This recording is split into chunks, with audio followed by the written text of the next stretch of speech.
para que sus compañeros, si alguno de ellos ya no ha venido, entonces podemos tener la referencia. Bueno, estamos revisando, como ya hemos determinado, las características de los materiales, temática que ya hemos desarrollado en la clase pasada, ¿no? Así que gracias por el dato, estamos grabándola ya, pero lo que acabamos de ver, que es muy poco, pues ya lo hemos revisado en la clase pasada. Hacemos un refresh de lo que estamos viendo.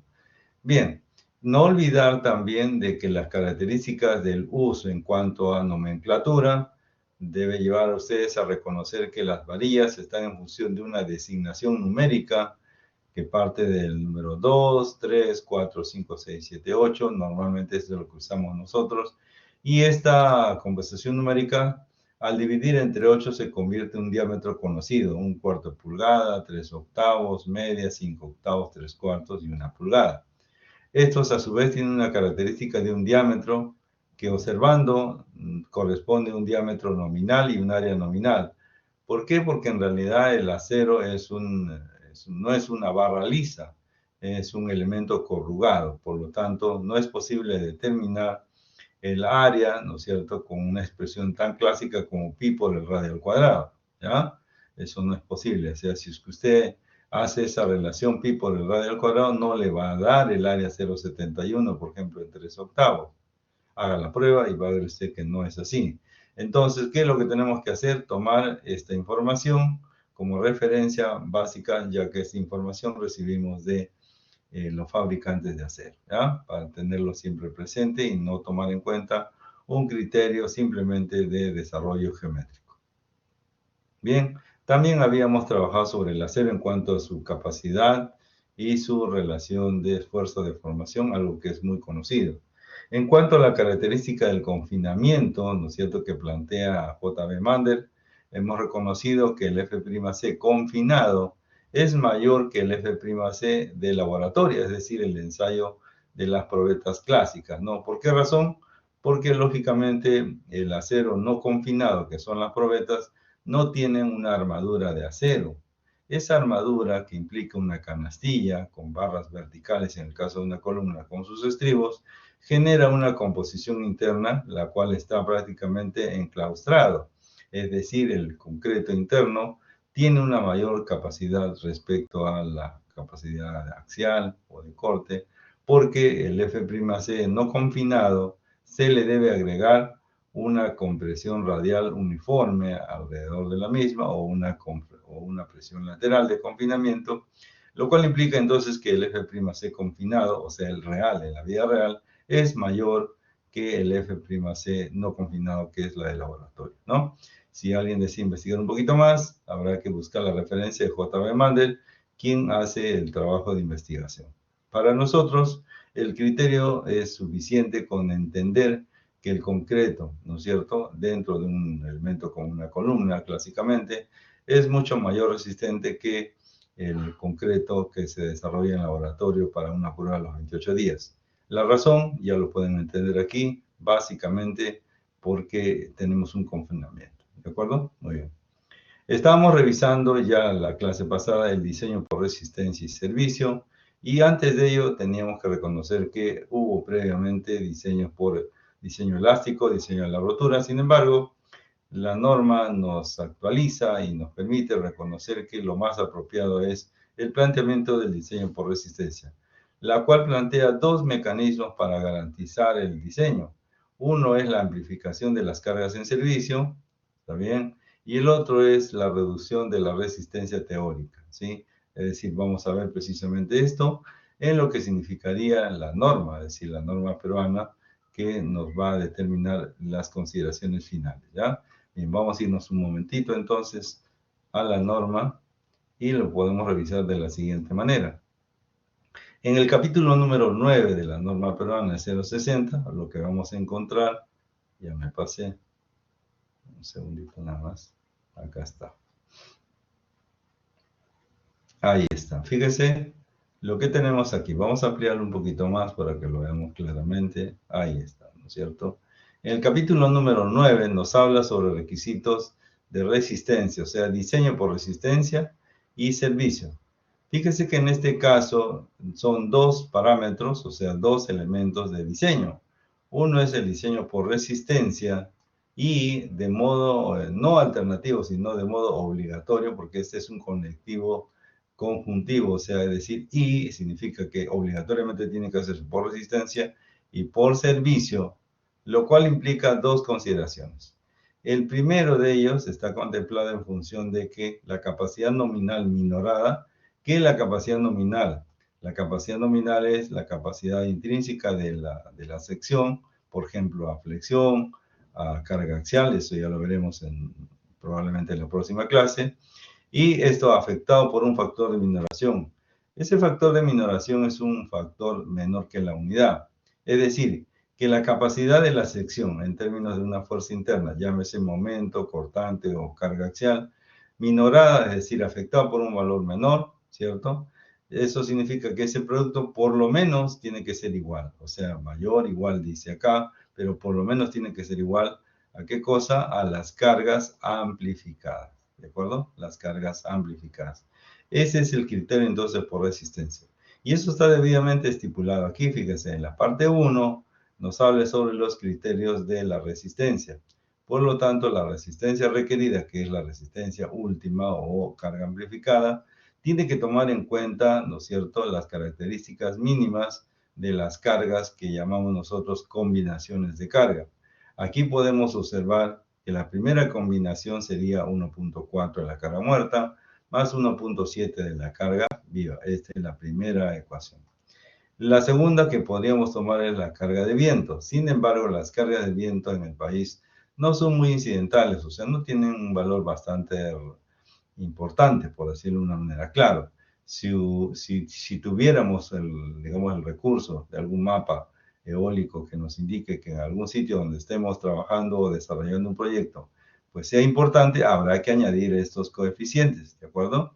Sin embargo, para nosotros, por el momento, vamos a emplear la siguiente combinación, es decir, el efecto sísmico, ¿ya? El efecto sísmico en la combinación aquí tendríamos, si bien es cierto la combinación 1, aquí sería la combinación 2 y 3, y aquí tendríamos la combinación 3, 4 y 5, ¿no es cierto? Entonces trabajaremos mínimamente con 5 combinaciones para el diseño de nuestros elementos en la amplificación de cargas.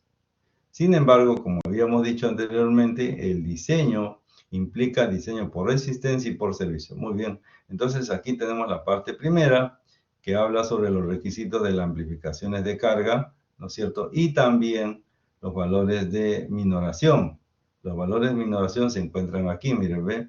El factor de reducción a la resistencia, phi, ojo, phi, representa en este caso no el diámetro de una barra, sino representa el factor de reducción o factor de minoración.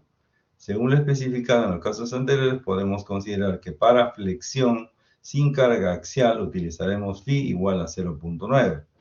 Para los otros casos ya iremos progresivamente viendo 0.75 cuando es para diseño de columnas con estribos, perdón, con espiral, 0.75, y usaremos 0.70 cuando usemos estribos. Cuando tengamos diseño por cortante, usaremos 0.85, ¿no es cierto? Entonces aquí está debidamente especificado qué valores de minoración y de qué valores de amplificación vamos a usar. Sin embargo, habíamos visto, y no debemos dejar de lado, que el sistema, o sea, nos exige que hagamos un diseño por resistencia y por servicio. Y fíjese, aquí está en la parte 2 requisitos por servicio. ¿Y qué significa el requisito general por servicio? El control de deflexión, ¿de acuerdo? El control de deflexiones. Es decir, nosotros vamos a aprender a calcular la deflexión total que está en función de la carga muerta y la carga viva, ¿de acuerdo? Sin embargo, nosotros vamos a tener como referencia una deflexión máxima. ¿Y de dónde vamos a sacar esa deflexión máxima? Lo tendremos aquí a continuación en una tabla. Aquí está. Deflexiones máximas admisibles según el tipo de elemento, la deflexión considerada, lo cual determina el límite de la deflexión. Por ejemplo, si tuviéramos este caso tercero, aquí podríamos considerar que la deflexión máxima es de L sobre 480. Por ejemplo, si tenemos una longitud de 6 metros, entonces lo que tendríamos que hacer es dividir, vamos a poner aquí 600, ¿no es cierto? 600 centímetros entre 480, lo cual nos da 1.25. Es decir, en un supuesto caso que utilicemos una viga simplemente apoyada bajo esa condición, entonces podríamos estar pensando en una distancia no mayor de 1.25 centímetros para una deflexión de una viga de 6 metros bajo esta condición, ¿no? Ya lo veremos más adelante. Sin embargo, fíjese, lo que quiero indicar es de que las pautas están claramente estipuladas en las documentaciones de la norma. Entonces, lo único que tenemos que hacer es hacer un seguimiento, y eso vamos a desarrollar a lo largo de estas semanas, ¿no es cierto?, del trabajo de utilizarlas para que podamos considerar el diseño por resistencia y por servicio. De hecho, entonces, vamos a analizar un poquito más esta expresión, porque si nosotros simplemente leemos la generalidad, nos dice, las estructuras y los elementos estructurales deberán diseñarse, o sea, no dice deberán diseñarse, o sea, no nos dicen pueden ser diseñadas como una opción optativa, no, estamos obligados a diseñarlas para obtener en todas sus secciones resistencia de diseño. Esto se llama resistencia de diseño, o sea, el factor de minoración por la capacidad nominal, que esto debe ser por lo menos igual o mayor, eso significa por lo menos igual o mayor a las resistencias requeridas. Cuando hablamos de resistencia requerida, hablamos de las cargas externas, ¿no? Las cargas externas amplificadas, ¿ya? Dice calculadas para las cargas y fuerzas amplificadas en las combinaciones que se estipulan en la norma. ¿Cuáles son esas combinaciones? Pues aquí las tenemos. ¿Listo? Muy bien, entonces vamos a ampliar un poquito este criterio para que usted tenga una mayor referencia. Muy bien, vamos a hacerlo en una plataforma en la cual nos permita, ¿no es cierto?, hacer un desarrollo, ¿ya? Un segundito. Muy bien, aquí vamos entonces a plantear nuestro entendimiento en lo que es el diseño por resistencia. Veamos por aquí entonces, vamos a colocar aquí un segundito. Diseño por resistencia, ¿no es cierto? Por resistencia.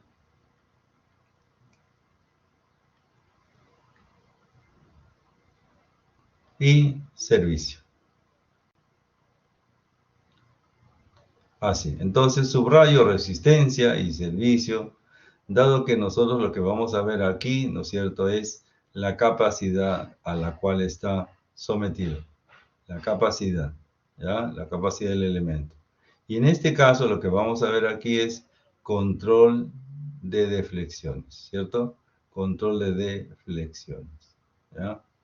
Así. Bien, de tal manera entonces que cuando hablamos que vamos a ver hasta dónde un elemento alcanza su capacidad, entonces lo que vamos a reconocer es que tenemos la referencia de que phi Rn, ¿no es cierto? Rn tiene que ser mayor o igual que Ru. Eso nos dice la norma. Sin embargo, entonces la pregunta está ahí, ¿cómo voy a calcular esto de aquí? ¿No es cierto? El valor de phi, vamos a ponerlo por este lado, el valor de phi representa un factor de minoración, ¿ya? Es un factor de minoración. Minoración. ¿Y qué valores va a adoptar ese factor de minoración? Ya hemos visto que cuando phi es 0,9 estamos trabajando en flexión, ¿sí? En flexión. Cuando el valor de phi es 0.75 estamos trabajando en compresión cuando usamos espiral, ¿no? Cuando phi es 0.7 estaremos trabajando en compresión, pero estaremos usando un estribo. Y tendremos que usar 0.85 cuando trabajamos en corte. Así. De tal manera entonces que este Rn, ¿no es cierto?, corresponde a la capacidad, ¿sí? Capacidad de la sección. ¿Qué significa esto? Que nosotros vamos a trabajar con una sección, ¿está bien? Así, ¿no es cierto? Y imagínense usted que tengamos ya el acero definido, es decir, colocamos su acero, ¿está bien? Colocamos el acero y lo que tendríamos aquí es que pasaríamos a reconocer que tiene un acero definido, requerido, ¿está bien? Es decir, para este valor de Rn nosotros vamos a poder calcular este acero, ¿no es cierto? Y ese acero nos va a permitir reconocer cuál es la capacidad de esta sección. O sea, aquí lo que podríamos encontrar, por ejemplo, un momento nominal, ¿está bien? O sea, la capacidad de la sección para un momento nominal. Podríamos encontrar un cortante nominal, podríamos encontrar en una sección axial un momento, una carga nominal. Entonces, estas van a ser la capacidad del elemento, ¿no es cierto? Y esa es una condición ideal. Sin embargo, al multiplicarlo por el factor phi, que es el factor de minoración, lo vamos a poder comparar con el RU. ¿Y el RU qué cosa es? La carga amplificada, ¿está bien? Es la carga amplificada. Por lo tanto, debemos considerar que la capacidad nominal minorada tiene que ser por lo menos igual, normalmente es mayor. Esa capacidad nominal tiene que ser, al multiplicarse por el factor de minoración, tiene que ser mayor que el RU. ¿Y cómo vamos a calcular el RU? Bueno, este RU ya hemos dicho que es una carga, ¿no es cierto? Una carga se refiere a una fuerza, voy a ponerle entre comillas, una fuerza amplificada, ¿ya? Amplificada. ¿Y cómo vamos a amplificar estas cargas? Bueno, primero reconocer que vamos a amplificar las cargas. Y esas cargas, ¿no es cierto?, denotan tres características básicas: la carga muerta, la carga viva y la carga de sismo. En el caso de la carga muerta, hay tres elementos que son muy importantes. El primero, ¿cuál es? El peso propio. ¿Está bien? El peso propio del elemento. El segundo elemento es la carga permanente. Ahorita vamos a explicar eso, permanente. Y el tercero es el piso terminado. El piso terminado. Entonces, por ejemplo, si yo tengo una viga, vamos a imaginar así ya, una viga, que soporta un aligerado a la izquierda y a la derecha, entonces lo primero que he de considerar en la carga muerta es el peso propio de la viga, ¿cierto? Este de acá. Este es el peso propio, ¿ya? Este es el peso propio. En el caso de la carga permanente, vendría a ser esta carga de aquí, el aligerado de la izquierda, el aligerado de la derecha. Al mismo tiempo tenemos aquí un contrapiso, ¿está bien? Un contrapiso, que es una carga permanente, ¿sí? Un contrapiso. Y luego tenemos que añadirle esto, entonces, carga permanente. Y luego tendremos que añadirle entonces nosotros el piso terminado. ¿Qué es el peso del piso terminado? Todo lo que va por encima, ¿no es cierto? Ya el acabado. Y así entonces concebimos que todo ello representa la carga muerta. ¿Cómo se calcula la carga viva? La carga viva es para el uso. Y el uso está determinado por la norma E020. ¿Está bien? Quiere decir entonces que si yo voy a utilizar una vivienda, ¿está bien? Para el uso de vivienda, se puede considerar como una sobrecarga o la carga viva igual a 200 kilogramos por metro cuadrado. ¿Sí? Así. Entonces, ¿de dónde sale esto? Bueno, está tipificado en la norma E020. Y así, por ejemplo, si fuera un hotel y quiero, ¿no es cierto?, un hotel o un local educativo, ¿no? Así. Por ejemplo, en el caso de un hotel, las habitaciones, ¿no es cierto?, tienen una sobrecarga de 300 kilogramos por metro cuadrado, así, ¿me entienden? Entonces, toda esta información, ¿de dónde sale? Pues sale, lógicamente, de la norma 020. Entonces, la carga viva la tenemos que trabajar de una manera directa a partir de la norma 020. En cuanto al uso de la carga de sismo, nosotros, como ya habíamos comentado, necesitamos manejar la carga de sismo. Sin embargo, reconocemos que vamos a tener que usar la semana número 5. En la semana número 5 vamos a ocupar un espacio para explicar el método estático, así se le llama, el método estático, o es el método equivalente, ya así también se le llama, el método equivalente. Este método, ¿no es cierto?, es válido. ¿Válido en qué sentido? Este método está tipificado en la norma E030. De tal manera que si bien es cierto, hoy en día existen muchos métodos, ¿no es cierto?, dinámicos, por ejemplo, análisis modal, análisis espectral, tiempo historia, incremental, en fin, hay muchos métodos porque la tecnología lo permite. Este método estático fue usado en los principios, en la década anterior, de tal manera que no, a pesar de que es un método que ya no se usa mucho, todavía está vigente en la norma. Eso, por lo tanto, nos permite basarnos en esta metodología que es bastante simple, bastante rápida y que les va a permitir a ustedes encontrar estos valores para que ustedes no se los inventen. Es decir, nosotros buenamente les podríamos dar todos estos valores, pero la idea es que ustedes puedan tener todas estas cargas. Y como estas cargas tienen que ser amplificadas, entonces vamos a trabajar con las distintas combinaciones, ¿no es cierto? Las combinaciones que nos permite la norma. Y en la norma nos permiten hasta 11 combinaciones, de las cuales vamos a trabajar las 5 primeras, ¿ya? Voy a ir anotando aquí la combinación 1, combinación 2, combinación 3, combinación 4 y la combinación 5, ¿ya? Así. ¿Cuál sería la primera combinación?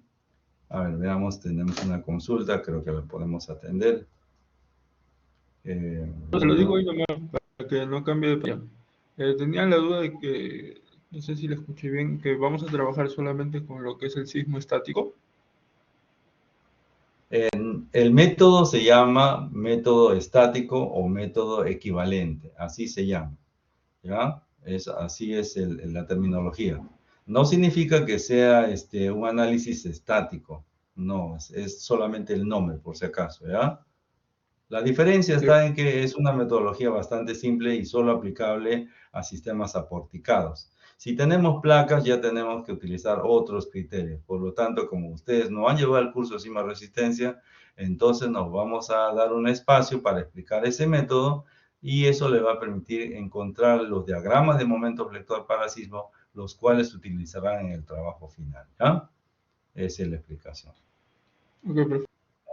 Ok, muy bien. Entonces, reconocemos que existe una necesidad de trabajar, ¿no es cierto?, las combinaciones. ¿Por qué necesitamos trabajar las combinaciones? Porque estamos aquí. Estamos en el hecho de que nosotros vamos a calcular. El phi lo tenemos, el RN lo vamos a calcular y el RU comparativo lo tenemos que encontrar a través de las distintas combinaciones. Le decía que solamente vamos a usar 5 combinaciones de acuerdo a la norma, pero en realidad hay muchos más, fíjense. Se los puedo mostrar aquí inmediatamente para que lo veamos en correlación. Aquí, por ejemplo, tenemos los requisitos. Voy a subir un poquito más. Ya, ahí está. Tenemos los requisitos, ¿no es cierto?, generales por resistencia. Y dentro de la resistencia requerida o la resistencia última, tenemos aquí la primera combinación. Perdón, la primera combinación. Aquí tenemos más combinaciones. Aquí también. Y estas dos son cuando tenemos el uso de viento. Como estamos indicando, no tenemos digamos, una incidencia muy fuerte de vientos en el país, a menos que físicamente o contablemente lo encontremos, ¿no? Porque puede ser en algún sitio del Perú, bastante alejado de la costa, por cierto, puede haber altos vientos y habrá que considerarlo. Lo que sí tenemos a lo largo de todo el Perú son las cargas de sismo, por lo tanto, estas dos combinaciones las vamos a usar necesariamente. Como aquí en realidad tenemos 2 en este lado y 2 aquí, serían 4, más la primera serían 5. O sea, mínimamente vamos a trabajar con estas 5 que estamos mencionando. Sin embargo, fíjense, si ustedes ven, hay más combinaciones en la parte inferior que implican el uso de condiciones especiales, efecto del empuje lateral de los suelos, también la nieve y así sucesivamente, líquidos también. De tal manera entonces que habría más combinaciones que se podrían tomar en cuenta, ¿ya? Eso dependerá ya el diseño propiamente dicho en modo específico cuando les toque trabajar algo muy concreto ya después que termine su carrera.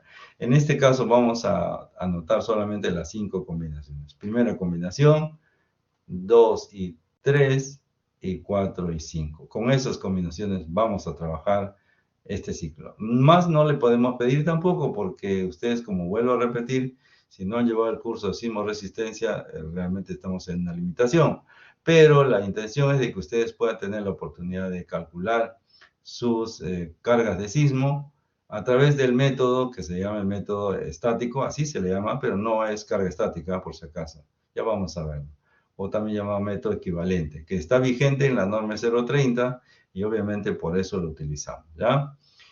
Muy bien, entonces aquí lo que tendríamos es la primera combinación, que sería 1.4 de la carga muerta más 1.7 de la carga viva. Esa es la primera combinación. La segunda combinación es 1.25 de la carga muerta más la carga viva, más la incidencia de la carga de sismo. La combinación 3 es la misma, solo que en sentido negativo la carga de sismo, ¿ya? Así, carga viva menos la carga de sismo. La cuarta sería 0.9 de la carga muerta más la carga de sismo, y la quinta será 0.9 de la carga muerta menos la carga de sismo. ¿Qué significa todas estas combinaciones? Pues significa que nosotros, de acuerdo a las distintas combinaciones y en el estado en que nos encontremos, es decir, por ejemplo, si estamos trabajando momento nominal por ese lado y por aquí encontraremos el M1, el M2 y así sucesivamente, ¿cierto? Hasta el M5. ¿Cuál de estos valores he de tomar para tomar en cuenta este valor de aquí? Entonces tomaré el momento último, porque así se le llama, el momento último máximo. ¿Está bien? Tomaremos naturalmente el mayor de todos ellos. Y con eso ya podremos hacer la comparación respectiva. Por ejemplo, en este caso, si estuviera trabajando con los momentos, ¿no es cierto? ¿Qué es lo que tendríamos? Sería el valor de phi por el momento nominal. Tiene que ser por lo menos igual o mayor, o sea, damos la consideración de igual como mínimo, y esto sería el M último. ¿De dónde sale este M último? Ya sabemos que sale de aquí. ¿De dónde sale este phi? Ya sabemos que sale del sistema de flexión. ¿Y de dónde sale este de aquí? Eso lo vamos a ver la próxima clase, ya que aquí va a entrar en juego la capacidad nominal, digamos, propuesta por Whitney, ¿ya? Eso, Whitney es un personaje muy importante en este curso y nos va a permitir entender de dónde sale la capacidad nominal y por ende, entonces, a partir de ello, vamos a encontrar un área del acero, ¿de acuerdo? En tracción, por cierto, no hay otra manera. Y lógicamente, a partir de esto ya podremos hacer una distribución, ¿no es cierto?, de varillas, ¿está bien? De varillas, es decir, podemos utilizar las distintas números de varillas a través de las dos condiciones, ¿no? Vía versión numérica, ¿no es cierto? Numérica y también por fracción, ¿no? ¿A qué me refiero con esto? Me refiero que podríamos tener el número 4, por ejemplo, cuya interpretación en fracción sería media pulgada, ¿no? Estos son equivalentes. Numérica, bueno, numérica en el sentido aquí numérica en el sentido de que tendríamos el número 4 y en términos de fracción tendríamos media, ¿no? ¿Qué es lo que hemos hecho en realidad? Hemos utilizado un cociente de 8, ¿no? Al dividirlo entre 8, esta me da una relación de un medio. Eso lo vimos la clase pasada.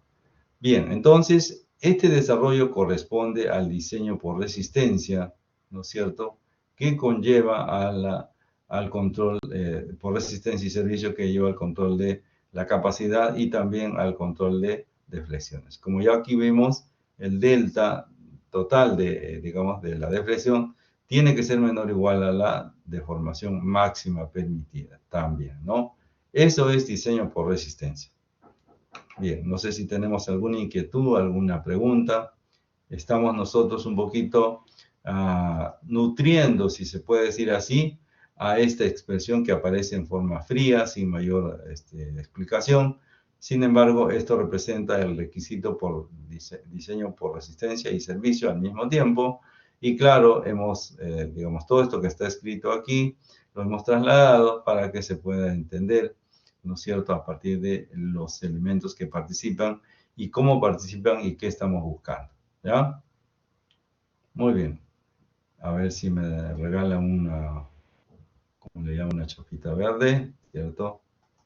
Si estamos entendiéndonos hasta el momento, espero que sí. Si hay algo que se requiera un poco más de explicación, usted me hace saber, ¿ya? Profe, Entonces, sin embargo, sí, escucho. Tenía la consulta, por ejemplo, el phi de 0.7 con el phi de 0.85. Veo que en el phi de Ya. 0.7 usted dibujó un estribo, ¿no?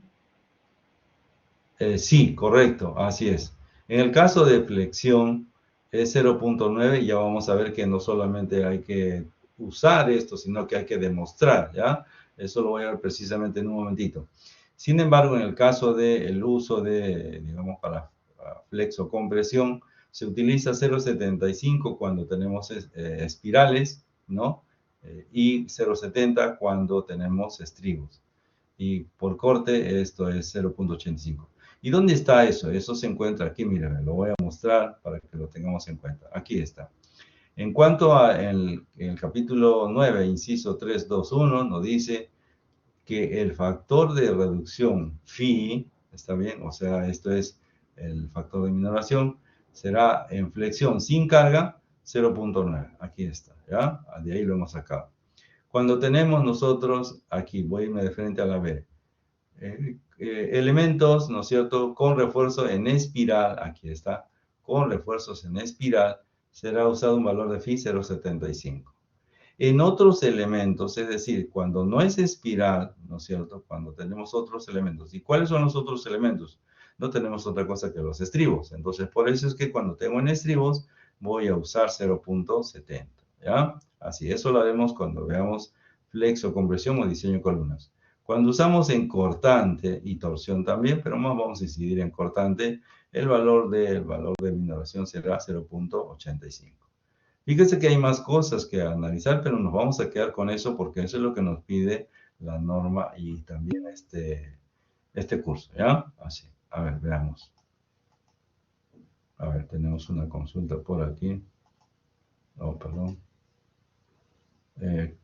¿Cortante también es estribo? Claro que sí, el cortante es estribo, ¿ya? El diseño por cortante se refiere a encontrar no solamente el estribo apropiado, ¿no es cierto?, sino la distribución del estribo. Eso lo veremos ya a partir de la semana 12, 13, que es finalizando el curso, ¿ya? Así. Muy bien, ¿algo más que desean aclarar aquí? Fíjese que todo lo que hemos escrito aquí está basado en la norma, ¿no? La norma es 0.60, la norma es 0.20, la norma es 0.30 e iremos revisando progresivamente. En este caso, lo primero que tenemos que definir y tomar en cuenta es precisamente la norma 0.60, ¿de acuerdo? Luego iremos revisando un poquito más la norma 0.20 en su momento debido y como ya dije, la semana número 5 trabajaremos con la norma 0.30 para que ustedes puedan desarrollar también su proyecto que van a trabajar, ¿ya? Muy bien, entonces, como estábamos comentando, nos hemos quedado aquí, ¿no es cierto? Aquí, vamos a completar entonces. El diseño por resistencia corresponde a una amplificación, ¿no es cierto?, de las cargas en servicio y la reducción de la resistencia teórica, lo cual implica una resistencia nominal, ¿ya? ¿Qué es una resistencia nominal? Es una resistencia ideal, también se le llama así. Por lo tanto, una resistencia ideal es la resistencia nominal de una sección, ¿no es cierto? Y se obtiene teóricamente prediciendo el comportamiento de la falla de la sección. ¿Y eso quién nos va a ayudar a entender esto? Pues, digamos, el desarrollo de la propuesta de Witten, ¿ya? Eso lo veremos a continuación. La resistencia confiable, ¿qué cosa es? La resistencia confiable es la resistencia ideal multiplicado por un factor phi. En buena cuenta eso representa, para tenerlo un poquito más claro, creo yo, esto es equivalente, ¿no es cierto? Esto es equivalente a decir el MU. Si tuviéramos inflexión, esto sería MU. ¿Y qué cosa es MU? Phi por MN, ¿cierto? Siendo el momento nominal la resistencia ideal, por eso está aquí ideal, ¿cierto? Es equivalente. Y el S sub D significa la resistencia confiable, que representaría el MU. ¿Sí? Así. Sin embargo, también tenemos una resistencia probable, y esa resistencia probable está en función de un phi probable y multiplicado por un SI, o sea, la resistencia ideal.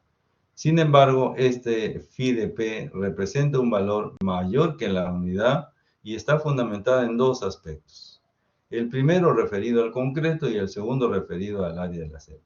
¿Por qué referido al concreto? Porque en este caso el concreto sabemos que fragua, su proceso de fragua no se detiene.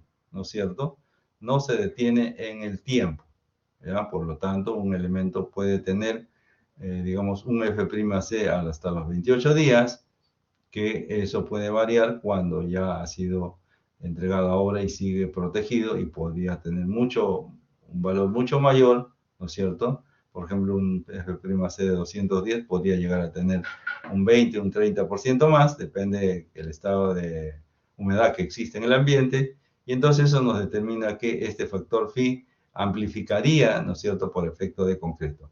Al mismo tiempo sabemos que el concreto tiene que considerarse un F'C confinado, porque eso es lo real, ¿no es cierto? Un F'C confinado, que naturalmente es mayor que el F'C sin confinar, que es el que con el cual trabajamos precisamente, ¿no es cierto?, en valor de diseño. Y en cuanto al acero, también debemos reconocer que existe un recorte, o sea, la capacidad del acero tiene esta nomenclatura, por darle una referencia, nada más este es el épsilon y este es ¿cómo se llama esto? El esfuerzo, por llamarle así, el esfuerzo. Y entonces nosotros podríamos decir aquí que en este caso, voy a marcarlo de esta manera, la norma me dice solo trabajemos hasta este nivel, ¿cierto? Y la pregunta está, ¿y qué pasó con este tramo de aquí? ¿No lo vamos a utilizar? No, no se va a utilizar. Por lo tanto, si ustedes se dan cuenta, este factor de amplificación, el phi de P, representa un valor siempre mayor que la unidad. Sin embargo, la norma me pide que trabaje solamente hasta el esfuerzo o la resistencia confiable. ¿Está bien? O sea, en el caso de flexión sería hasta MU. Muy bien. Entonces, eso como teoría nos permite reconocer varios aspectos que tenemos una bondad en los materiales. Por eso se le llama materiales nobles. ¿Por qué? Porque amén al diseño, tenemos un comportamiento que supera ese límite y nos brinda una respuesta apropiada aun cuando se da una carga mayor. Muy bien, entonces esos factores de mayoración y reducción de su capacidad los hemos recogido precisamente de la norma, ¿no es cierto? Y aquí volvemos a replicar los factores de reducción de resistencia en función del valor de phi. Supone esto entonces que el valor de phi en flexión será 0.9, con ese valor vamos a comenzar, y en este caso luego vendrá la parte de diseño en flexo-compresión, o sea, diseño de columna, y tomaremos 0.75 si usamos espiral, o si usamos estribos usaremos 0.70. Ya eso lo veremos en su momento debido. Sin embargo, a continuación mostramos un cuadro del ACI que nos hace ver y reflexionar, esa es la palabra, que nos hace reflexionar cuándo se debe usar un valor de phi 0.70. Pues ese valor 0.70 recomienda que, dado que es en flexocompresión, entonces tendríamos un valor en un estado de compresión. Y cuando es 0.9 estamos en un estado de tracción.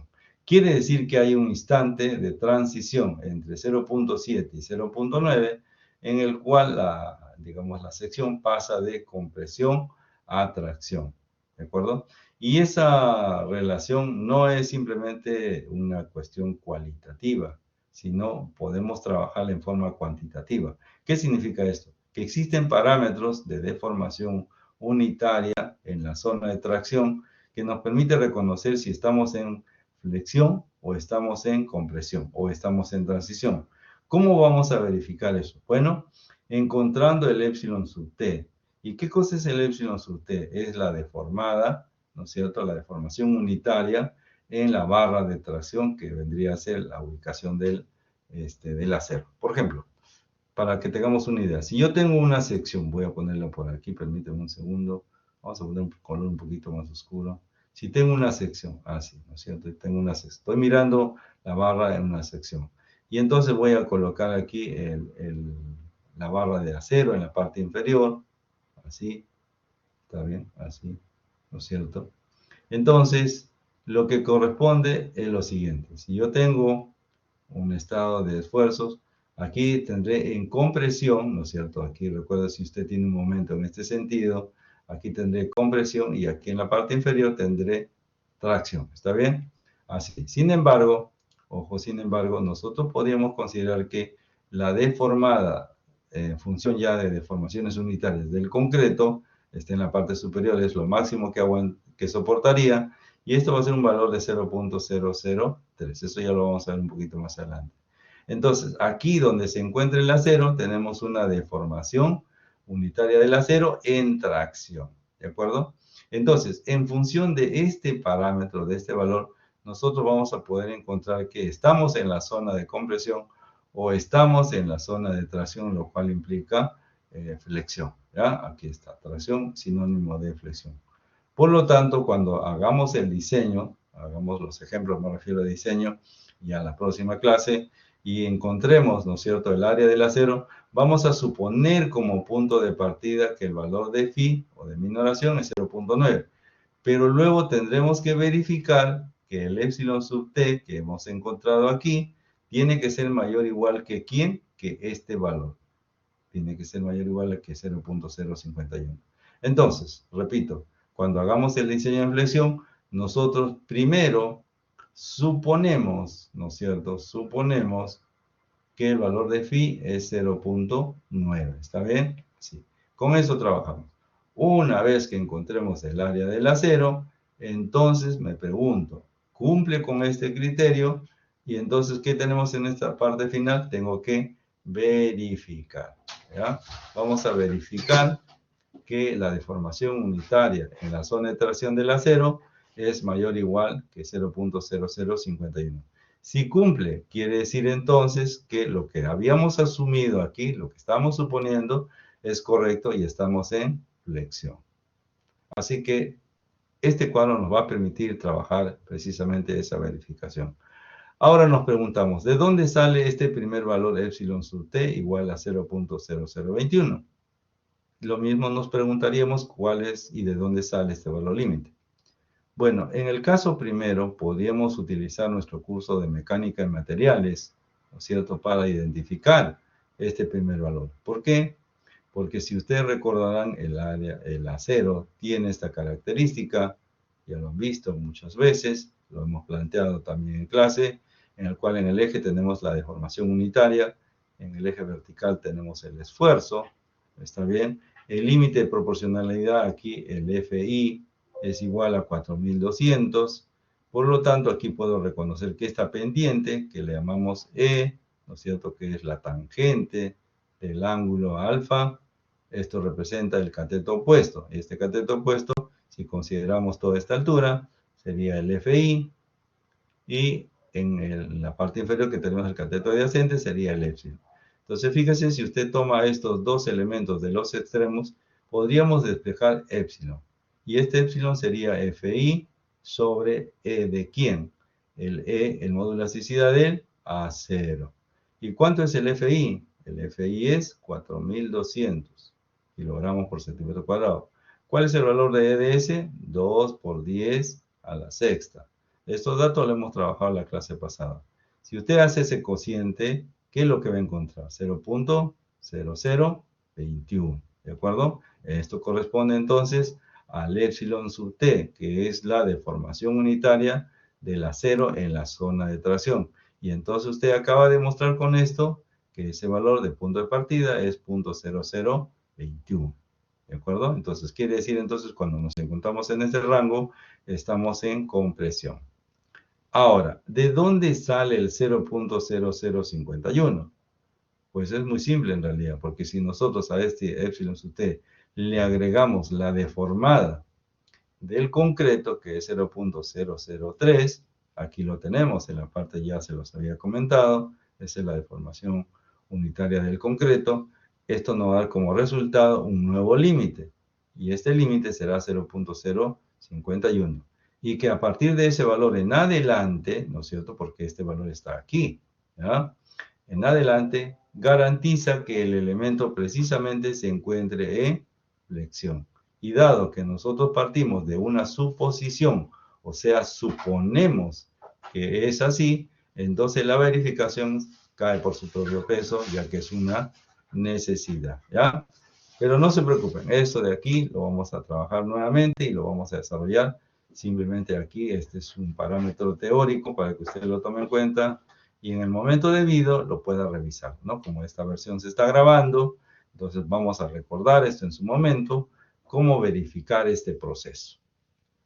Muy bien, y con esto ya damos por terminado a esta primera unidad, ¿no es cierto? Es decir, pasamos ahora a la segunda unidad. Me gustaría saber si hay alguna inquietud, alguna duda. Yo sé que esto hay que revisarlo, ¿no es cierto? Usted tiene que revisarlo, tiene que volver a revisar la parte teórica, compararla con los criterios de la norma, ¿cierto? Esto no lo estamos sacando porque se nos ocurre, sino es debidamente normado, ¿ya? Entonces es importante que usted digamos, lo tenga presente y todas las referencias del caso lo lleve siempre a la normatividad. Hace un momento hablamos que el valor de epsilon sub c, el epsilon sub s, en este caso era 2 por 10 a la sexta, ¿no? Y les hago recordar que eso lo vimos en la clase pasada, en la cual consideramos, fíjense aquí, ¿no es cierto? El módulo de elasticidad del acero es 200.000 megapascales, lo que equivale, de acuerdo al apéndice número 2, equivale a 2 por 10 a la sexta kilogramos por centímetro cuadrado. Eso corresponde al sistema MKS. No olvidar entonces que en la norma peruana, a pesar de que es la norma peruana y la usanza es el MKS, la norma acepta o tiene como primer punto de partida el sistema internacional, ¿ya? Por eso es que aparece aquí entre paréntesis en megapascales, ¿cierto? Todo aparece en la unidad de pascales con sus derivados, bueno. De tal manera, entonces, que sí es importante hacer la relación con digamos, el sistema de MKS, ¿ya? Para que lo tengamos presente y no confundirnos. A pesar de que aquí, por ejemplo, en cuanto al módulo de elasticidad del concreto, aquí dice 4700 por la raíz cuadrada del F'(c). Cuidado, esto está en el sistema internacional, ¿no? Lo que equivaldría aquí para nosotros 15.000 por la raíz cuadrada del F'(c), y ya eso sí estaría en kilogramos por centímetro cuadrado. Entonces, habrá que trabajar esto de una manera apropiada para que no nos confundamos, pero progresivamente vamos a ir practicando algunos ejercicios. Muy bien, si no tenemos ya alguna consulta, alguna inquietud, por favor, preguntas. Ya está. Vámonos entonces ahora a trabajar la siguiente unidad. La unidad número 2, que es la unidad bastante extensa, vamos a comenzarlo recién ahora, pero sí va a ser importante que nos detengamos en el desarrollo de algunos elementos de base para trabajar ya la próxima semana ejercicios. Sí es importante que lo tengamos muy estudiado, si se puede decir así, porque fíjense que este concepto, ¿no es cierto?, del diseño en flexión se va a utilizar en principio hasta la semana número 6, por lo menos, ¿ya? Semana 6. Por lo tanto, habrá que trabajar esto con bastante cautela para que ustedes puedan tener el fundamento necesario. A ver, dígame, Luis. Luis, ¿lo escuchamos?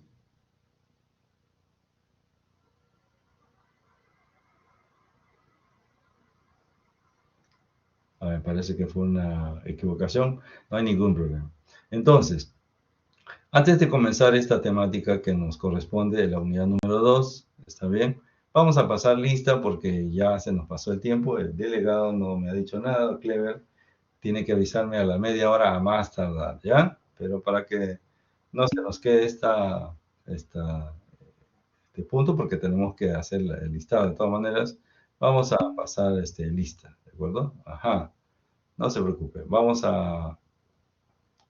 Eh, no, vamos a hacerlo de inmediato, ¿ya? Solo vamos a pasar al final nuevamente lista si es que se retiran una cantidad de alumnos importante. O sea, yo en este momento voy a tomar lista y ahí en este momento 42 alumnos. Si, en este caso 43. Si se retiran 2 o 3, no hay problema, pero si se retiran más, voy a volver a pasar lista para identificar quiénes se retiraron, ¿ya? Entonces, vamos a pasar lista.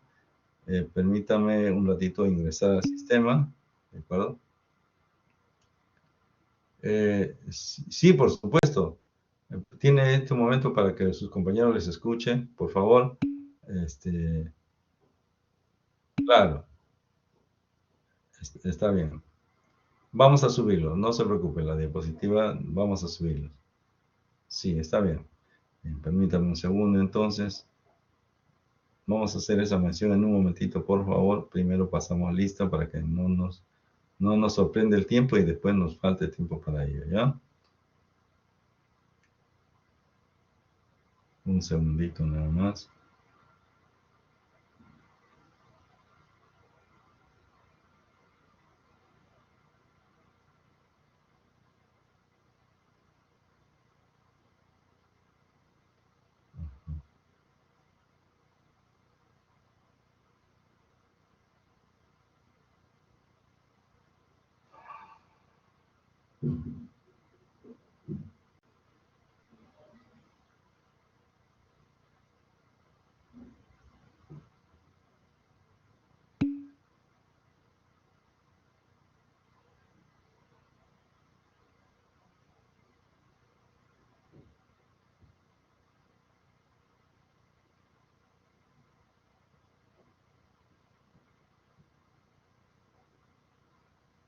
Ya estamos. Vamos a ingresar. Ya, estamos atentos, por favor, para que podamos hacer esta toma de asistencia lo más rápido posible y así nos dediquemos a avanzar en esta temática, ¿no? A ver, Acuña, levante su manito. Acuña, gracias. Arteaga, ya, gracias. Bonifaz, gracias. Bravo, gracias. Calero, ya. Canchaya, gracias. Caicho, Cora, Cora, la 1, la 2, la 3 no está. Cereceda,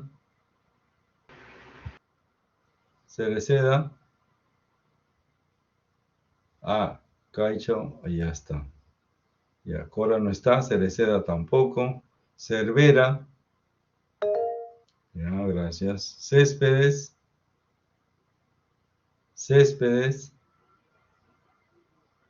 tampoco está Céspedes. Chapoñán, ya, gracias. Chávez Pillaca, ok. Chávez Fernández, Collantes, ya. Coronado, gracias. De la Cruz, Girao, Gómez, Grandes, ya. Grandes,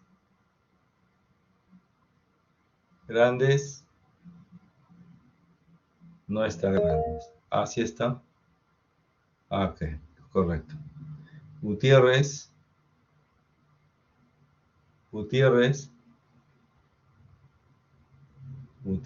a la 1, a la 2 no está. Inca, de acuerdo. Inga, de acuerdo. Lazarte, ok. Martinelli, ya. Martínez, Mendoza Ramos, Mendoza Cámara, muy bien. Moreno, Núñez, de acuerdo. Pacheco, Palma, Parillo, Peña, Prado, muy bien. Quispe Guerrero,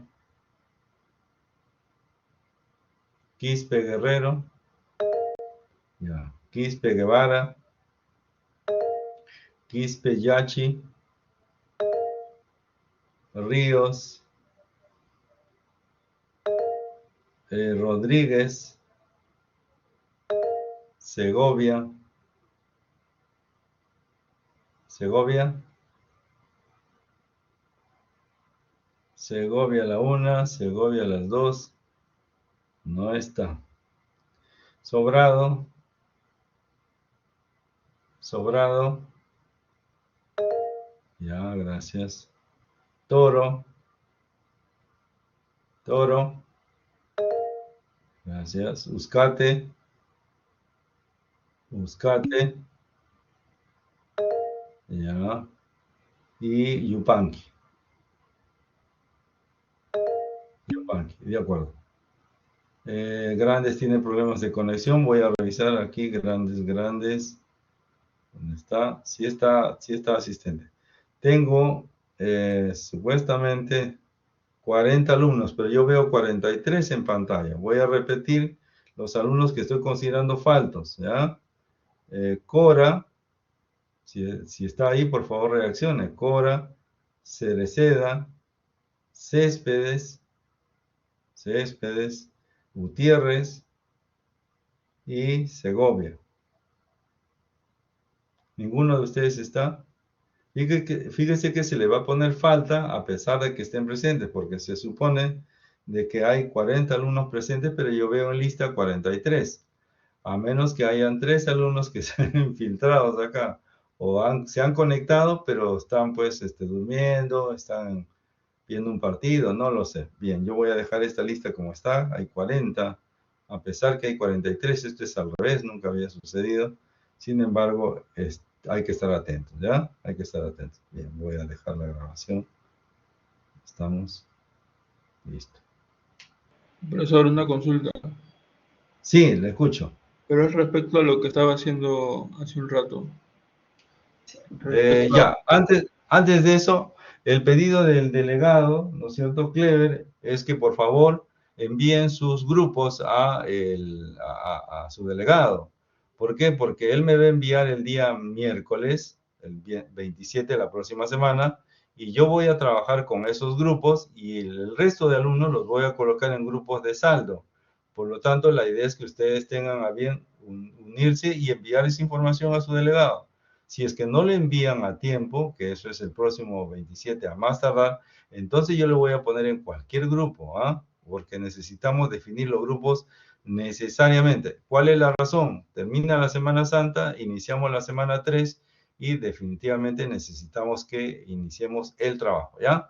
Hago esa recomendación de acuerdo a la solicitud de su delegado Clever, así que envíen la información necesaria para que después no tengamos sorpresas, es decir, que yo quería reunirme con tal amigo, pero no puedo. Sí, si es que no está identificado claramente, no vamos a poder aceptar ese grupo y haremos grupos de santo, ¿ya? Muy bien.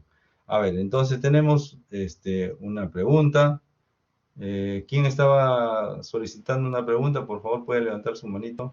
Ah, Ricardo, ¿no? Sí, profe, ¿qué Ok. tal? Ya, a ver, hágame la pregunta. Ya, por ejemplo, el epsilon t, que usted dijo, ¿no?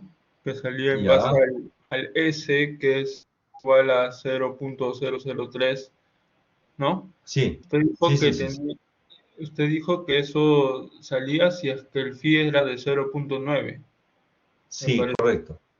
Si Sí. en caso el ET no sale 0.0051, ¿se cambia el phi? Así es, tendríamos que reprocesar y averiguar cuál es el verdadero valor de 0. De phi. Podría ser 0.80, 0.85, podría ser 0.89, no lo sabemos. Lo que tenemos que garantizar es que con el epsilon sub t, garantizar de que si es que es mayor de 0.0051, entonces podemos usar un phi de 0.9. Usted ve aquí que hay un tránsito, ¿no? Es decir, tenemos 0.70 en compresión. Aquí hay una variación de phi que va desde 0.70 a 0.90 y a partir del epsilon sub t 0.051 podemos considerar que es 0.9. Entonces, como dije al principio, nosotros cuando hagamos diseño en flexión vamos a suponer que estamos en flexión.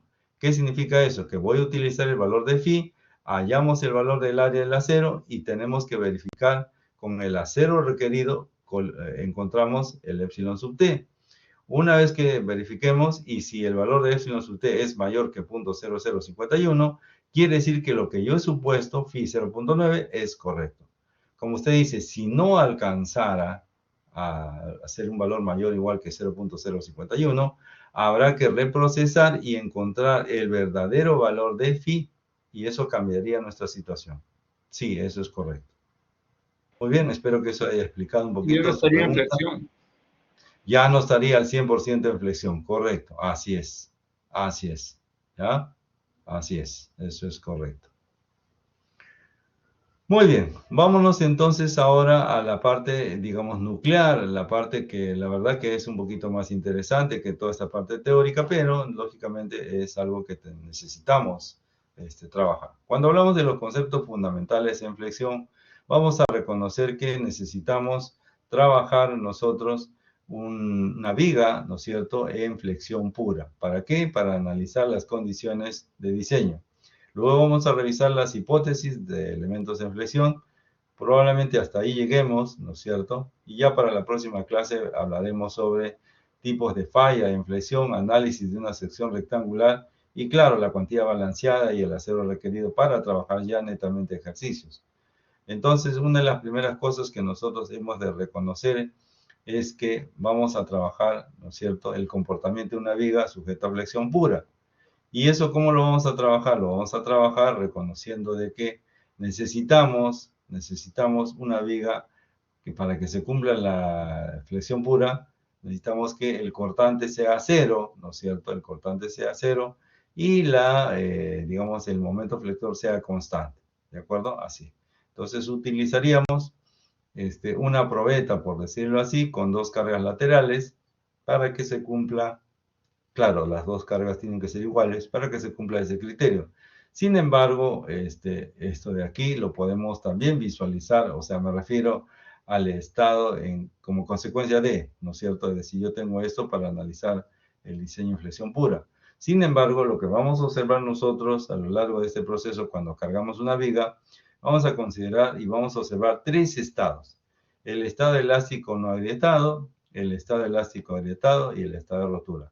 ¿Qué significa cada uno de ellos? Bueno, pues significa, como su nombre lo dice, el estado elástico no agrietado es que la sección, que va a tener un refuerzo, ¿no es cierto?, en la parte inferior, no se va a agrietar todavía. Ya vamos a analizar eso. Cuando no se fisura todavía, entonces quiere decir que estamos en el estado elástico no agrietado. Cuando el elemento, dada la carga que se dispone o se incrementa la carga, aparecen las fisuras, entonces vamos a pasar al estado elástico agrietado.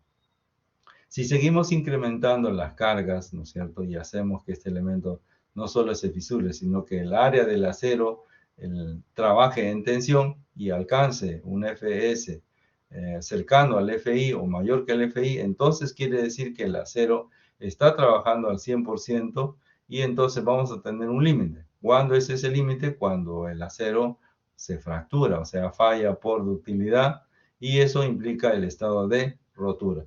Entonces vamos a analizar estos tres estados para que usted pueda visualizar en qué tiempo se produce cada uno de ellos y de qué manera se da esa contextura, ¿no? Así que para esto, antes de analizar este contexto, vamos a visualizar un video, ¿ya? Y en ese video vamos a primero observar nada más y luego vamos a analizar, ¿listo? Vamos a ver entonces un video. Recuerde que en el caso de este video, nosotros simplemente vamos a visualizar el efecto, ¿no es cierto? No tiene por qué ser flexión pura. Bien, vamos a verlo por aquí, permítanme un segundo. Lo tenemos por acá.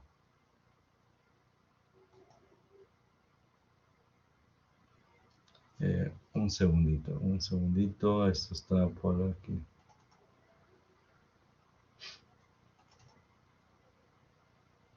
Oh no, este no es.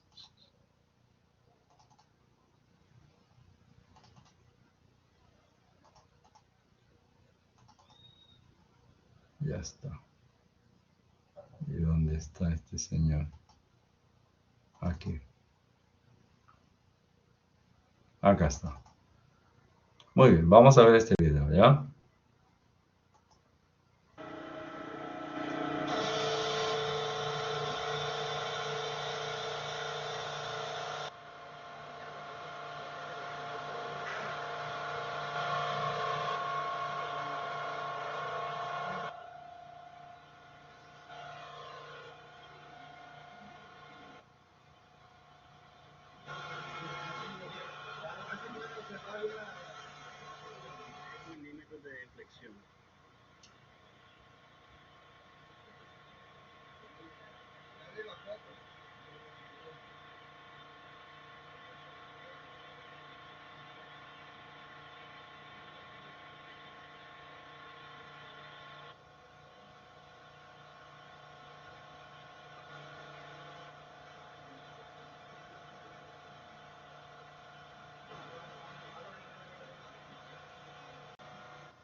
Muy bien, fíjese que en este instante, ¿no es cierto?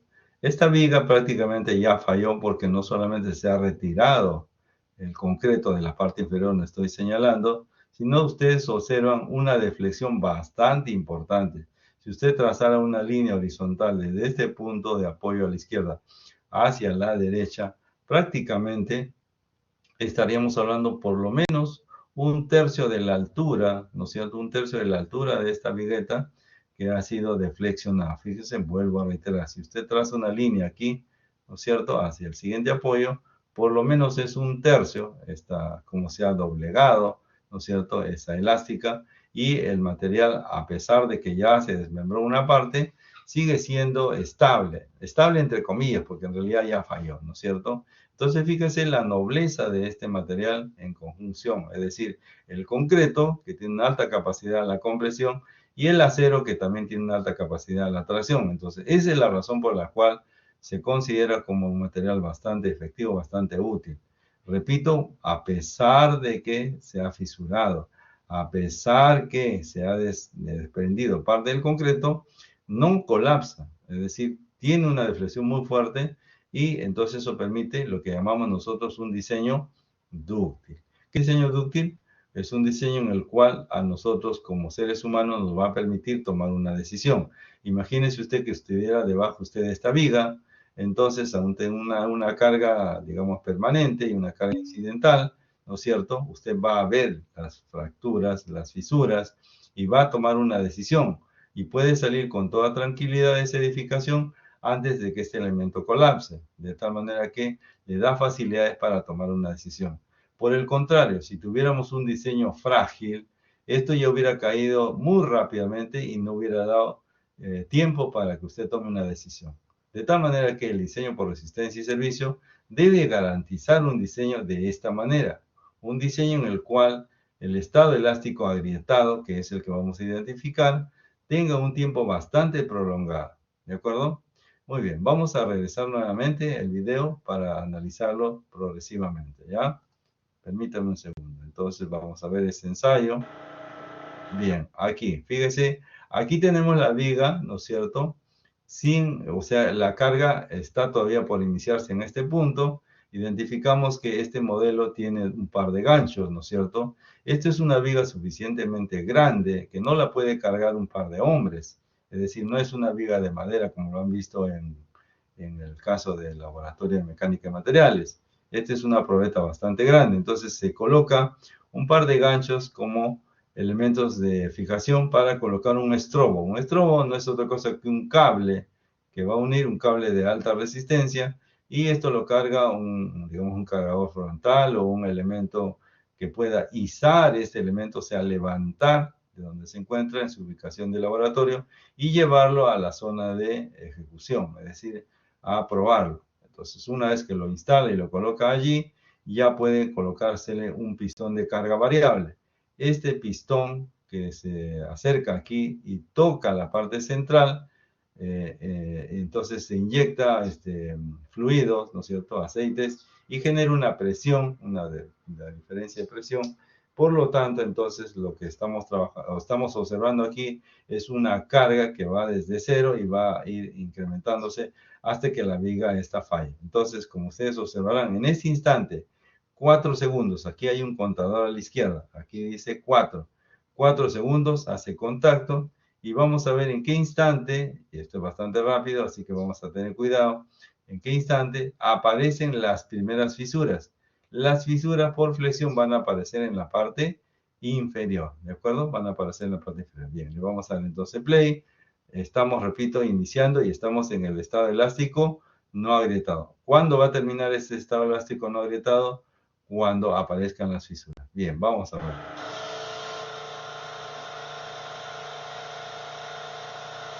Muy bien. Fíjense que ya aparecieron las fisuras y no ha pasado ni 9 segundos, ¿no es cierto? De 4 tenemos 5 segundos. Quiere decir que a los 5 segundos de aplicada esta carga, ya tendremos nosotros la aparición de las primeras fisuras. Y ahí las tiene, ¿no? Que no son nada despreciables, son bastante importantes y rápidas, ¿no es cierto? En ese instante, ¿no es cierto? Ya ha concluido el estado elástico no agrietado. ¿Por qué? Porque ya se han agrietado. Por lo tanto, la zona de tracción, ¿no es cierto?, en la parte inferior, el concreto se ha fisurado y da pie a que el acero comience a trabajar. El acero que está en la parte inferior, ¿no es cierto?, de esta probeta, al principio no sabe por qué está allí, porque simplemente no está trabajando. Pero ahora que ya hay una carga adicionada, ¿cierto? Y entonces el concreto ha fisurado, entonces el acero comienza a trabajar. Así se inicia el estado elástico agrietado. ¿Y hasta cuándo va a estar el elástico agrietado? Hasta el estado de rotura, ¿ya? Ahora, ese tiempo lo podemos chequear también. Estamos aquí en 9 segundos y podemos continuar mirando la probeta para ver en qué momento falla.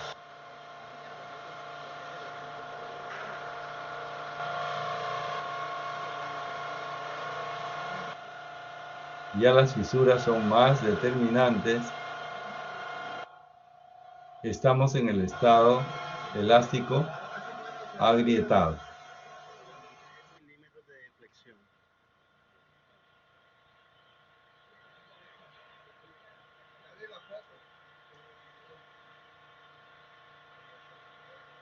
Ahí hay un pequeño aplastamiento, ahí debió ir un capping en realidad para distribuir mejor las fuerzas.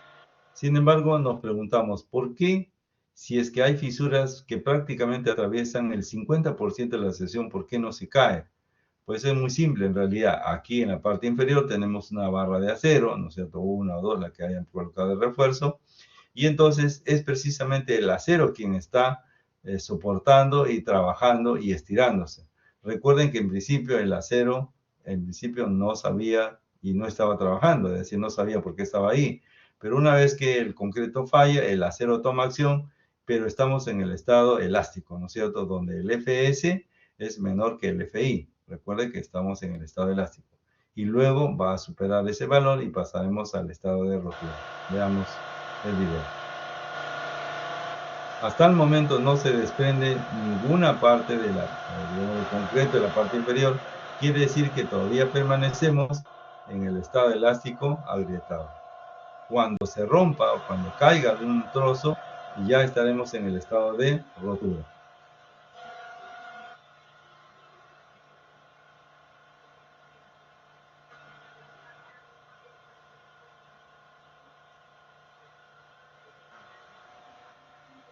Fíjese la deflexión, que es bastante importante, y en este momento vamos a tener un problema de falla, ¿cierto? Ahí vamos a detenerlo. Muy bien, aquí acabamos de detener porque ya el concreto ha fallado, fíjense, de tal manera entonces que observamos que tenemos 1 minuto 33.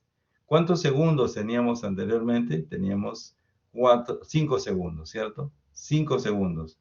Quiere decir entonces que 1 minuto 28 ha durado el estado elástico agrietado. Y ya entramos aquí a la fase final, que es el estado de rotura. ¿Por qué? Porque el concreto ya se fisuró y se desprendió, ¿de acuerdo? Entonces, podemos reconocer claramente esos tres estados: el estado elástico no agrietado, el estado elástico agrietado y el estado de rotura. ¿Cuál es el que tiene mayor incidencia? Pues ya están observando ustedes el estado de elástico agrietado. ¿Y por qué es así? No es porque es al azar o más o menos se da en ese tiempo, no, porque lo que pretendemos con un diseño dúctil, que es el objetivo de la norma 060, es que tengamos el mayor tiempo para decidir desde la primera fisura hasta el primer desprendimiento, que es el estado de rotura, ¿cierto? El ser humano que se encuentra en un ambiente de esa naturaleza tiene la posibilidad de decidir, ¿no es cierto?, y optar por el buen resguardo. Por lo tanto, se trata de prevalecer con la vida del ser humano. Entonces, ese tiempo tiene que ser el mayor posible. Repito, el estado elástico agrietado. Muy bien, vamos a analizarlo ahora desde la perspectiva, ¿no es cierto?, del análisis. Es decir, nosotros, a ver, perdón, ¿dónde estábamos? Aquí, ¿no es cierto? Nosotros aquí vamos a analizar entonces que tenemos tres estados: el estado elástico no agrietado, el estado elástico agrietado y el estado de rotura. Si bien es cierto, no hemos utilizado este modelo en la cual hay flexión pura, lo que sí hemos logrado observar que el tiempo en el estado elástico no agrietado es bastante pequeño, bastante corto. Sin embargo, ¿qué significa ese estado? El estado elástico no agrietado representa un primer estado en que los esfuerzos de tracción y compresión no superan la resistencia del concreto, por lo cual no se presentan rajaduras. ¿Cómo lo vamos a representar? De esta manera. Voy a sacar esto un momentito. Entonces, podemos reconocer que en la zona de compresión, que es la parte superior, el esfuerzo del concreto en esa zona es mucho menor que, eso significa una doble desigualdad, significa mucho menor que el F'C. Y en la zona de tracción, ¿no es cierto? Estamos hablando de la zona de tracción del concreto. Esto es FCT. ¿Qué es FCT? El esfuerzo de concreto en la zona de tracción. Repito, el esfuerzo de concreto en la zona de tracción dice aquí que es menor que el FR. ¿Qué cosa es el FR? El módulo de rotura. ¿Y qué cosa es el módulo de rotura? Habíamos visto, que estaba en el capítulo número 8, que es 2 raíz cuadrada del F'C. Así como nosotros reconocemos que la capacidad de tracción del concreto es aproximadamente 1/10, y eso lo traen a partir del curso Tecnología de Concreto, podemos afinar ese valor, es decir, podemos cuantificar como 2 raíz cuadrada del F'C.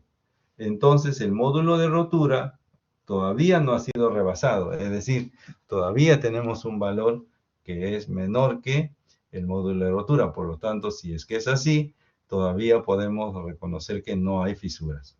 Pero como la carga sigue incrementándose, podemos reconocer que ese estado elástico no agrietado va a concluir cuando el FCT, el esfuerzo del concreto en la zona de tracción, alcanza al módulo de rotura FR. En la parte superior, el esfuerzo del concreto sigue siendo mucho menor que el esfuerzo prima del concreto, ¿cierto? El F'C, ¿ya? Ese representaría el estado elástico no agrietado, como ustedes han visto en el video, es el que provoca en un tiempo muy pequeño, 5 segundos. ¿Qué sucede en el estado elástico agrietado? Bueno, es el estado bajo el cual se producen las primeras rajaduras, el eje neutro asciende, o sea, se levanta, ¿no es cierto?, conforme la carga aumenta, el esfuerzo de tracción es absorbido íntegramente por el refuerzo, y ya el acero está trabajando en la zona elástica, ¿no es cierto?, y la sección es menos rígida y su inercia disminuye. De tal manera que podemos graficarlo de la siguiente manera. Estos dos primeros gráficos corresponden al estado elástico no agrietado. Inmediatamente alcance el FCT, es decir, el esfuerzo del concreto en la zona de tracción, alcanza el módulo de rotura, comienza el estado elástico agrietado. ¿Por qué? Porque el FCT, ¿qué es lo que sucede? Resulta siendo ahora mayor, o sea, el esfuerzo de la zona de tracción resulta siendo mayor al módulo de rotura, por lo tanto, se fisura, alcanza el acero y el acero comienza a trabajar. Fíjese que en los dos casos anteriores, la fuerza del acero no existía, porque no estaba trabajando. En cambio, en este estado elástico agrietado, el FDS, que es el esfuerzo del acero, es menor todavía que el FI. ¿Por qué es menor? Porque estamos en el rango elástico, ¿ya? ¿Qué es lo que sucede así como en la zona de tracción? ¿Qué sucede en la zona de compresión? En la zona de compresión, el esfuerzo del concreto puede alcanzar hasta el 50% del F'C. Es decir, se está aumentando el esfuerzo de compresión. Y podemos llegar al estado de rotura, ¿no es cierto? Es en el cual el refuerzo alcanza la fluencia, es decir, el Fs alcanza el Fi, ¿no es cierto? Y en este caso los esfuerzos del concreto adoptan una distribución parabólica. Hasta aquí, si ustedes observan, hasta el estado elástico agrietado, existe una relación lineal respecto al eje neutro, ¿está bien? Una proporcionalidad directa. Sin embargo, cuando veamos el estado de rotura, vamos a ver que ya esa relación no se va a cumplir. Fíjese, aquí tenemos los tres estados. Los dos primeros, el estado elástico no agrietado. El tercero y el cuarto, el estado elástico agrietado. Y al final tenemos un estado de rotura. En este estado de rotura ya pierde la lineabilidad o la relación proporcional entre la zona de compresión y la zona de tracción y se convierte la zona de compresión en una ecuación parabólica, ¿ya? Nace como una expresión parabólica, pero termina siendo una expresión parabólica trunca. ¿Qué significa esto? Que no logra terminar este lazo, ¿no es cierto?, de forma simétrica respecto a este eje. Entonces termina como una parábola trunca. Ese criterio, ¿no es cierto?, nos lleva a pensar que, lógicamente, para encontrar la zona de compresión, o sea, el área de esta parábola trunca representa la fuerza de compresión. Y por otro lado, el centro de gravedad de esta parábola trunca representa la ubicación de la carga en compresión. Sería un poco difícil de encontrarla porque ya de hecho necesitaríamos integrar, o sea, realizar una labor de integración para esta área de parábola trunca para encontrar el área, o sea, la fuerza de compresión. Y por si fuera poco, no sabríamos dónde estuviera ubicado el centro de gravedad para aplicar precisamente esa carga, ¿no es cierto? Así que aquí vamos a tener un pequeño problemita que lo vamos a resolver mediante la teoría que nos ofrece la alternativa de Wigner. Muy bien. Antes de desarrollar esa alternativa que nos ofrece Wigner, lo que debemos entender son las hipótesis básicas de flexión de acuerdo al ACI, que también están incorporados en nuestra norma en el capítulo 10. En el capítulo 10, nosotros vamos a reconocer y vamos a recopilar, fíjense, voy a presentarlo de una vez. En el capítulo 10, vamos a poner un poquito más acá. Un ratito nada más.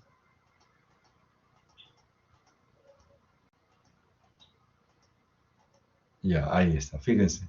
En el capítulo 10 nos hace ver que tenemos diseño en flexión y por carga axial. Flexión y carga axial. Entonces, la primera parte corresponde a las hipótesis de diseño en flexión. Y aquí nos habla claramente, el diseño por resistencia para elementos sometidos a flexión y carga axial debe basarle en la hipótesis de las 2.2 a las 2.7, satisfaciendo las condiciones de equilibrio y compatibilidad de formaciones.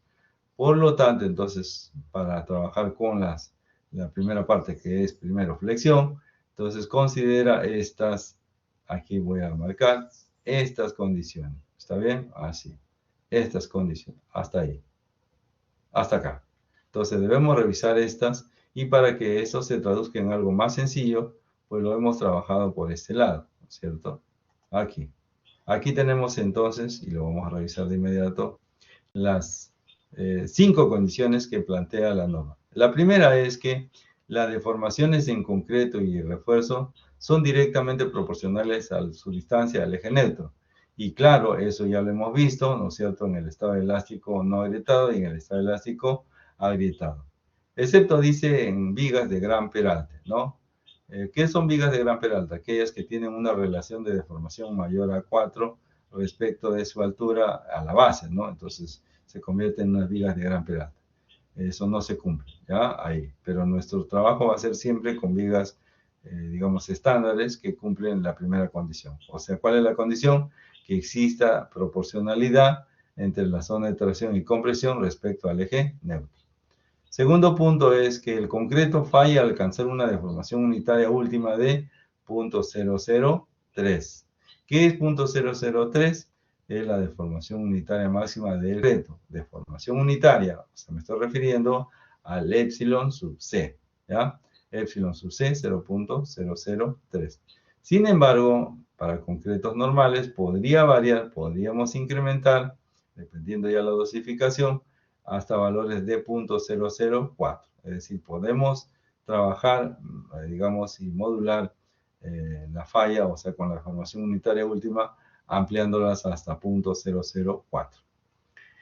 El punto número 3 está referido a algo que ya hemos venido trabajando, pero que se ratifica. ¿Qué nos dice? Que el esfuerzo del acero antes de alcanzar la fluencia es igual al producto de su módulo de elasticidad por la deformación unitaria. Y esto lo podemos fundamentar, ¿no es cierto? Lo podemos fundamentar con nuestro gráfico de la deformación unitaria y el esfuerzo del acero. Eso lo vamos a revisar en la próxima clase y yo espero que esto de aquí no sea difícil de entender, ya que lo único que necesitamos es el gráfico que hemos trabajado muchas veces en el curso de mecánica de materiales. Y también para deformaciones mayores a la fluencia, el esfuerzo en el refuerzo será, independientemente de la deformación, será igual a FI, y eso también corresponde a esa interpretación. En el punto número 4 nos hace referencia a que la resistencia a la tensión del concreto lo vamos a despreciar. Es decir, no vamos a tomar en cuenta una capacidad de tracción. Porque siendo muy baja, pues lo vamos a considerar nulo. ¿Ya? El punto número 5 nos habla que la distribución de los esfuerzos de compresión en la sección de concreto será asumida de modo que sea coherente con los resultados de los ensayos. Vuelvo a leer. La distribución de los esfuerzos de compresión, ¿está bien? De compresión en la parte superior de la viga, en la sección de concreto será asumida de modo que sea coherente con los resultados de los ensayos. ¿Eso qué significa? Que debemos aceptar que los resultados del laboratorio en los ensayos nos demuestran una distribución parabólica trunca en la zona de compresión del concreto. ¿Estamos? Así. Entonces, la distribución de esfuerzos debe ser compatible con esa, digamos, con esos resultados de ensayo. Sin embargo, como ya hemos visto, podemos reconocer que para hallar nada más el área de una parábola trunca, ya tendríamos serios inconvenientes porque habría que emplear un proceso de integrales, ¿no? Una integral definida. Y al mismo tiempo, la ubicación del centroide o centro de gravedad de la zona comprimida sería un poquito complicado de determinarla, ya que, pues obviamente es una figura muy poco regular. Por lo tanto, fíjese, en el punto 6, y aquí viene la ayuda de este señor, este investigador, que nos dice que los requerimientos del punto 5, es decir, de esta distribución de parábola trunca, son satisfechos por la distribución rectangular propuesta por Whitney. Por lo tanto, eso significa que nosotros nos vemos aliviados, si esa es la palabra, con la distribución y la propuesta de Whitney, porque en realidad deberíamos tomar, de acuerdo al punto número 5, una distribución de parábola trunca.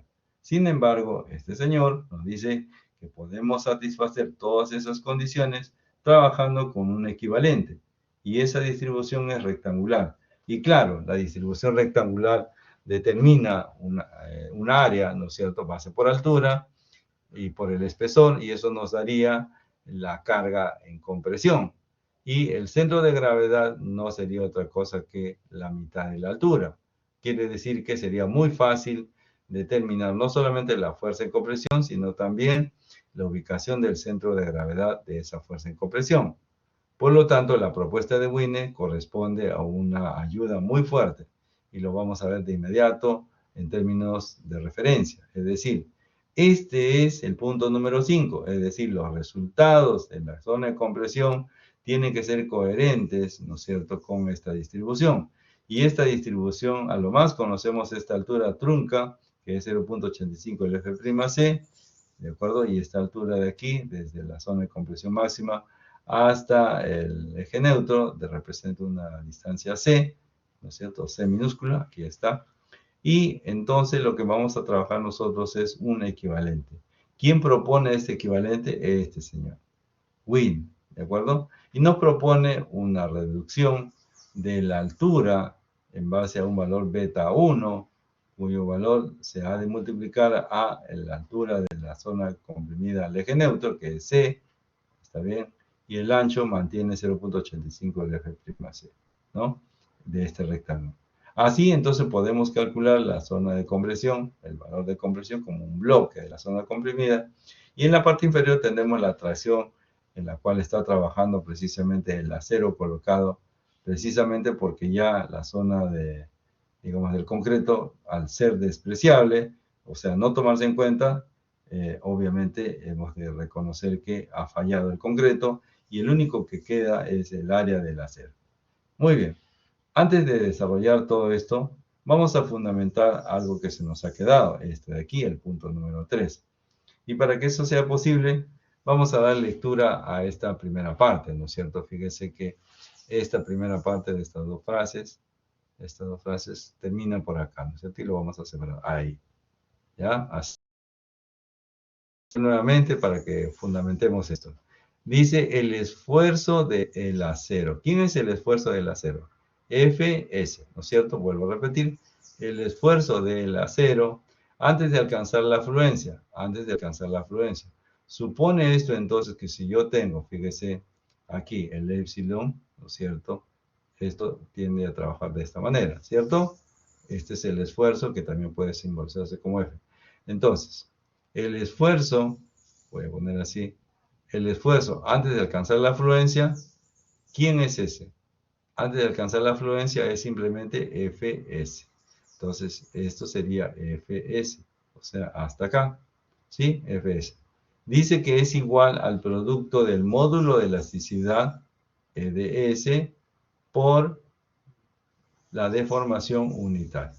¿Y de dónde vamos a sacar eso? Es muy simple, mire, ve. Aquí nosotros podemos tomar la pendiente y sabemos que la tangente de este ángulo, ¿no es cierto?, de este ángulo, representa el módulo de elasticidad. Y el módulo de elasticidad entonces será tangente, cateto opuesto, o sea, F de S, sobre el épsilon, este de aquí. Si yo despejo entonces F de S, obtendré ¿qué cosa?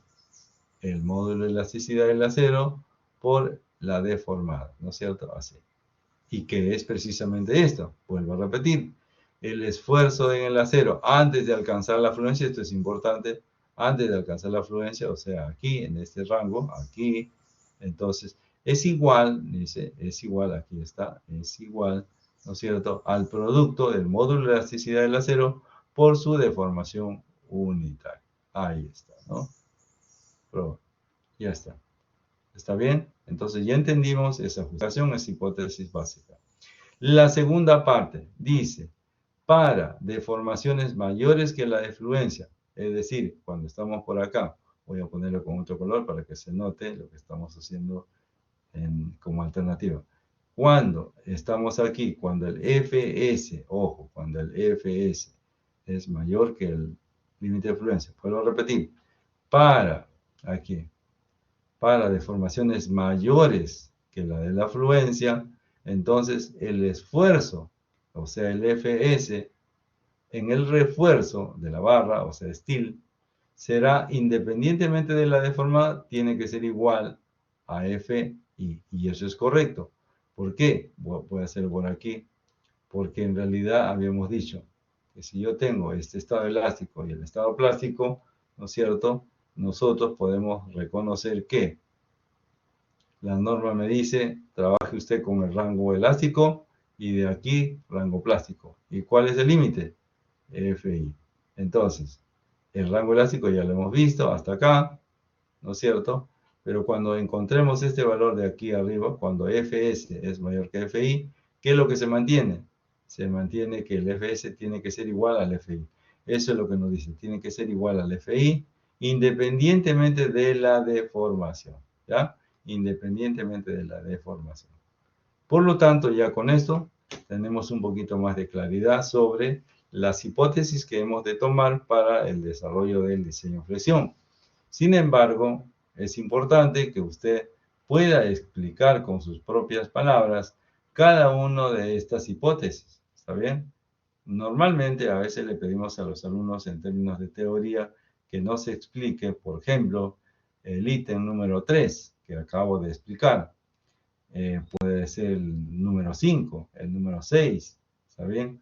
Puede ser el número 2, puede ser el número 1. Entonces, sí es importante identificar sobre qué bases de hipótesis planteamos nosotros el diseño de flexión. Ahora, para que no quede esto simplemente un ratito como una expresión nada más, nosotros podemos observar aquí exactamente lo mismo. Un segundito, por favor. Entonces, por ejemplo, en la 10.2.3, fíjese, la máxima deformación unitaria del concreto es 0.003, ¿ya? Aquí, este de acá. El esfuerzo del refuerzo deberá tomarse como ES veces la deformación unitaria del acero, ¿no es cierto? Y en el caso de las deformaciones unitarias para refuerzos mayores, la deformación unitaria debe ser igual a Fi, ya lo hemos visto. La resistencia en concreto no debe considerarse en el cálculo, ojo, ¿por qué? Porque es despreciado, ¿no es cierto? Aquí tendríamos que la relación de distribución de los esfuerzos de conversión del concreto debe ser, digamos, rectangular, trapezoidal, parabólica o de cualquier forma que permita predecir la resistencia que coincide, y tiene que ser, digamos, con los resultados de ensayos de laboratorio representativos. Esto implica que tiene que ser parabólica trunc. Y nuevamente, ya en una segunda parte, en la 2.7, el requisito 2.6, este de aquí, es satisfecho si se asume una distribución rectangular equivalente. ¿Quién propone esta distribución rectangular equivalente? Pues nada menos que Wien, ¿ya? Ya, a partir de aquí ya representaría un trabajo que vamos a hacer la próxima semana. A ver, ¿tenemos alguna inquietud? Por aquí había una pregunta. ¿Tenemos una consulta?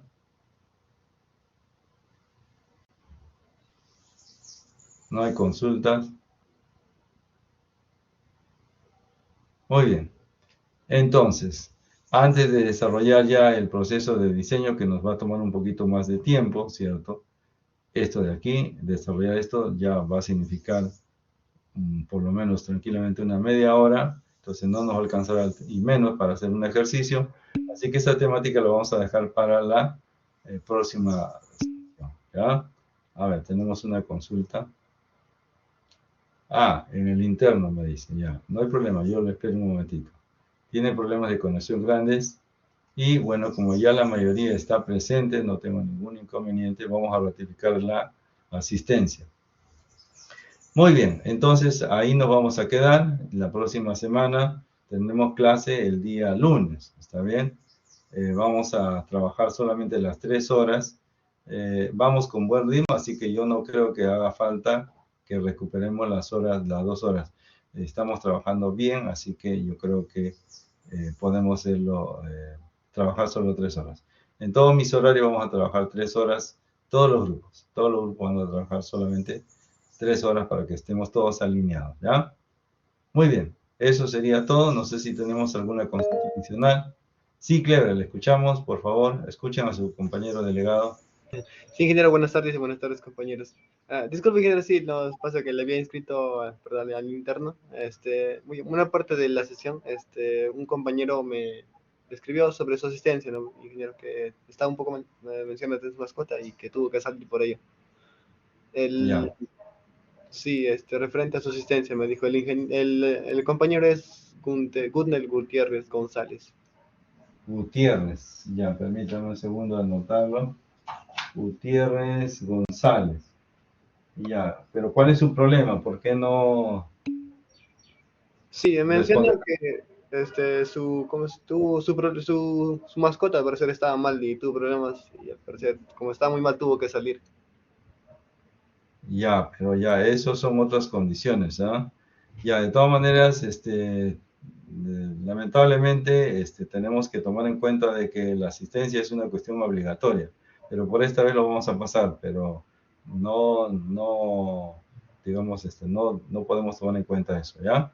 Ingeniero, gracias. Bien, ok, por favor, no se olviden de enviar los grupos a su compañero, a su delegado, para que él lo pueda remitir a más tardar el día 27, porque de todas maneras yo debo ensamblar los grupos antes de iniciar la entrega del trabajo que sería la semana 3, sería el día 1 de abril, si no me equivoco, ¿no?